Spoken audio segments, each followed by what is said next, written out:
નમસ્કાર દોસ્તો, આ એક સામાન્ય વિડીયો નથી. આ એક ગંભીર સત્ય તરફ ધ્યાન દોરવાનો પ્રયાસ છે.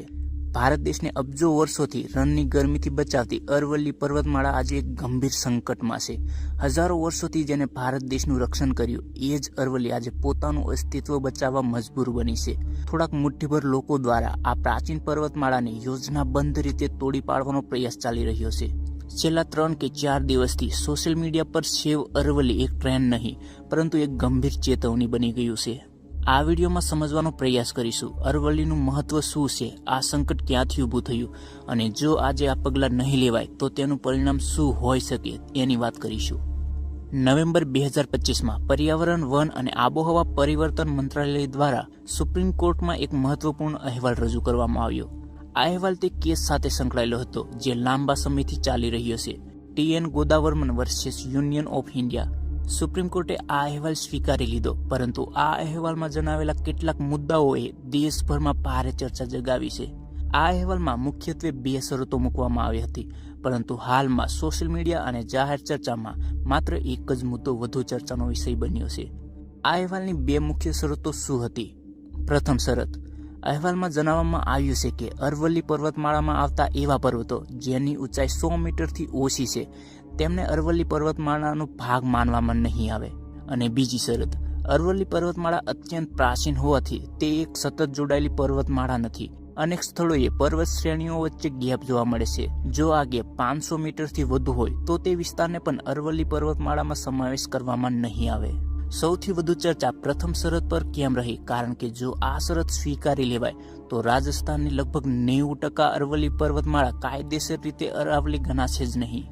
અરવલ્લી દુનિયાની સૌથી જૂની પર્વતમાળાઓમાંની એક છે. હજારો વર્ષોથી હવા, પાણી અને કુદરતી ક્ષયના કારણે તેના પર્વતોની ઊંચાઈ ઓછી થઈ ગઈ છે. એટલે સ્વાભાવિક છે કે આજે ઘણા વિસ્તારોમાં પર્વતોની ઊંચાઈ 100 મીટરથી ઓછી જોવા મળે છે.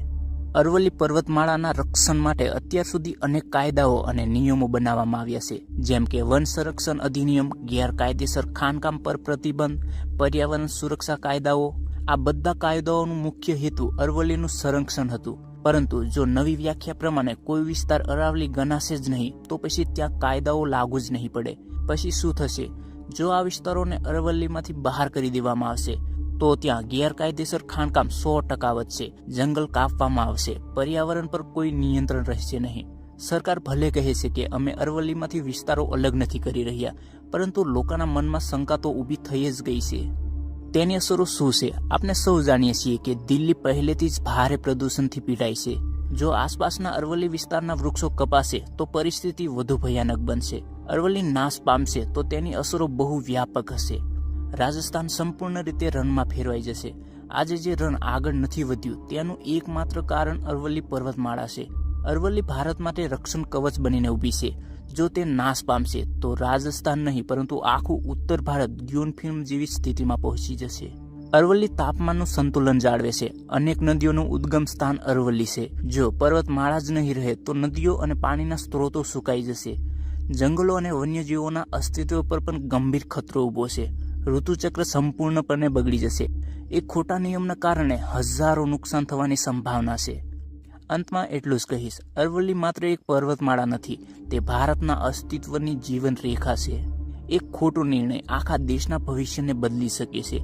એટલે પર્યાવરણ મંત્રાલયે આ અહેવાલમાં ફરી વિચાર કરીને 100 મીટરની શરત દૂર કરી અરવલ્લીના સાચા સંરક્ષણ માટે મજબૂત પગલાં લેવા જોઈએ. બાકી તમારું શું કહેવું છે કોમેન્ટ બોક્સમાં જરૂર લખજો. મળીશું નવા વિડીયોમાં.